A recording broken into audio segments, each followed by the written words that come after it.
Ich finde, Communities sollen für sich selbst sprechen können. Also es ist wichtig, dass man da eben ganz niederschwellig auch erstmal die Verbindung sucht und auch auf tatsächlich die Gruppen zugeht, weil es ist schon ein Unterschied. Natürlich kann ich mich für bestimmte Gruppen auch selber einsetzen, aber ich finde es auch wichtig, dass Communities das Gefühl haben, dass ihre Stimme selbst gehört werden. Und ich will nicht vorschreiben, welche Forderungen gebracht werden, sondern ich will zuhören. Und das erwarte ich auch von jedem Politiker und jeder Politikerin, da eine gewisse Offenheit zu bringen. Und gerade auf kommunaler Ebene ist das ja besonders gut möglich. Wir haben ganz viele Vereine, in denen sich die Communities auch organisieren und diese Vielfalt damit zu fördern, indem man auch an diesen Kulturevents teilnimmt, dort im Gespräch ist und diese Netzwerke aufbaut. Ein ganz konkretes Beispiel sind die Integrationslotsen, die ausgebildet werden, um Menschen quasi in kulturellen Überschneidungssituationen oder in sprachlichen, wenn sie deutsche Sprachschwierigkeiten haben,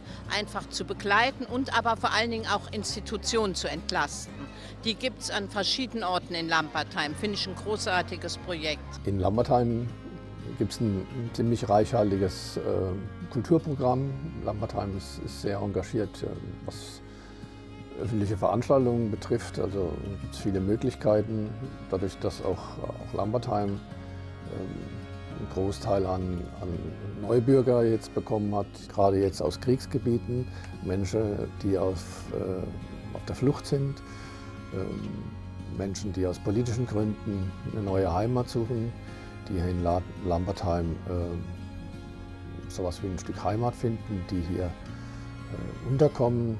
Und diese Menschen haben auch die Möglichkeit, sich zu integrieren. Ich weiß ein konkretes Beispiel, wo eben Leute, die als Flüchtlinge hergekommen sind, zum Beispiel hier in Lampertheim Fußball spielen. Es gibt die Möglichkeit, bei Festen initiativ zu werden. Die verschiedenen Vereine, die es hier gibt, können sich darstellen. Da sind auch Gruppierungen dabei, die vielleicht auch kulturelle Hintergründe zeigen können, um unsere Vielfalt, die wichtig ist, im Lampertheim darzustellen.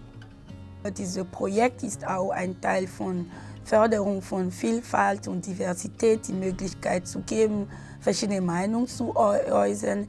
Es gibt auch andere Projekte, aber nicht nur in Lampertheim, in Hessen allgemein, wo es Möglichkeit gibt, dann stellt sich die Stadt zur Verfügung und versucht auch zusammen mit Vereininitiative diese durchzuführen, egal ob sie welchen Hintergrund sie haben.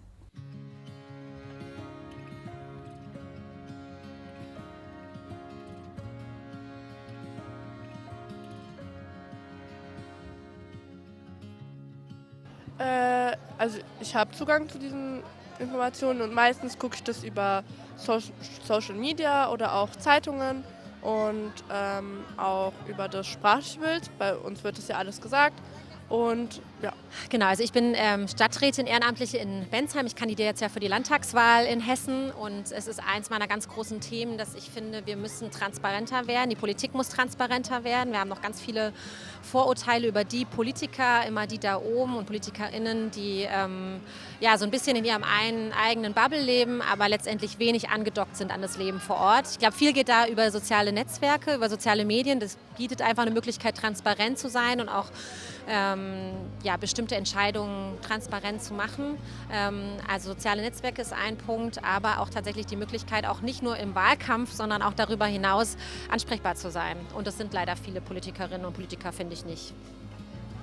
Ja, uns ist es sehr wichtig, dass man Wahlprogramme beispielsweise oder Informationen nicht nur als Ganzes veröffentlicht, sondern auch mit leichter Sprache verständlich macht für jüngere Personengruppen, vielleicht für Personengruppen, die auch nicht so gut Deutsch sprechen können, in andere Sprachen auch übersetzen, damit jeder Zugang dazu hat. Normalerweise jetzt heutzutage Handys, Instagram, Google, Facebook, also wir sind immer mit Handys, so mit Technologie unterwegs, den ganzen Tag. Also wir nutzen verschiedene Kanäle, ist jetzt nicht was spezifisch, kann ich jetzt leider nicht momentan sagen, aber wir sind ja überall halt, ja.